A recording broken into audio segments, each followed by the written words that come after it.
Have you ever heard your walls whisper? Jess did. And it was the start of her nightmare. Jess was thrilled with her new place.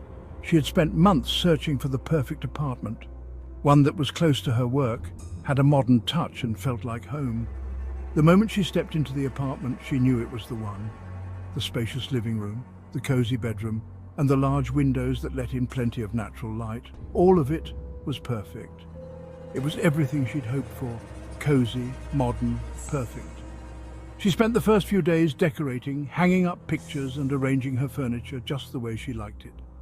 Friends came over to admire her new place, and she felt a sense of pride and accomplishment. This was her sanctuary, her escape from the hustle and bustle of the city. But then, as night fell, the whispers began. At first they were faint, almost imperceptible. Jess thought it was just the creaking of the old building settling, or perhaps the wind outside. She brushed it off, thinking it was nothing to worry about. She chalked it up to old pipes and thin walls. After all, it was an old building, and old buildings made noises. She convinced herself that it was just the plumbing, or maybe her neighbors moving around. But as the nights went on, the whispers grew louder and more distinct. But each night, the whispers grew louder. They seemed to be coming from the walls themselves, as if the very structure of the building was trying to communicate with her. Jess started to feel uneasy. Her once cozy apartment now felt ominous and foreboding. One evening, she couldn't ignore it anymore. The whispers were no longer just background noise. They were clear and insistent. She sat up in bed, her heart pounding in her chest, straining to make out the words. It was as if someone was right there on the other side of the wall, trying to reach out to her. The whispers formed words, "Help me."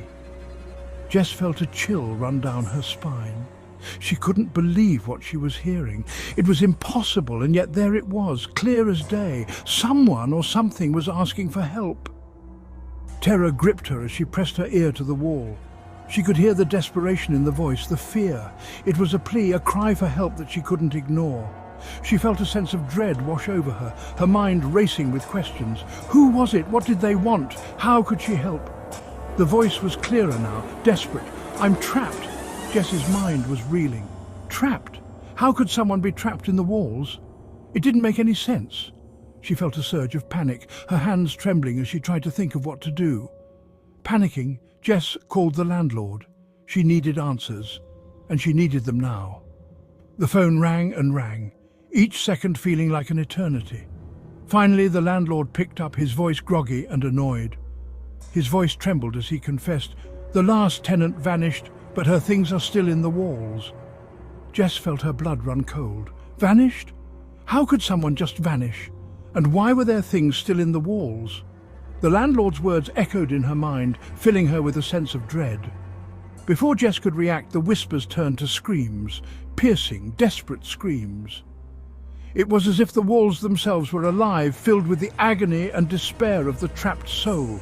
Jess felt her heart race, her breath coming in short, panicked gasps. She wanted to run, to escape, but she was frozen in place, paralyzed by fear. The wall behind her cracked open, revealing a cold, pale hand reaching out.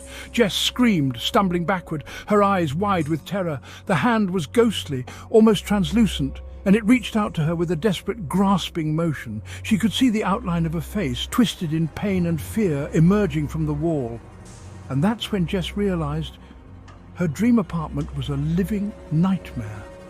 The place she had once loved, the sanctuary she had created, was now a prison, haunted by the spirits of the past.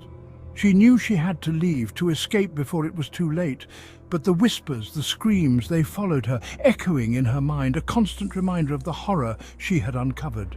Would you stay? Could you live in a place where the walls whispered, where the very structure of your home was alive with the voices of the trapped and the damned? Jess's story is a chilling reminder that sometimes the things we desire most can become our worst nightmares. So the next time you hear a whisper in the night, remember Jess and ask yourself, would you stay?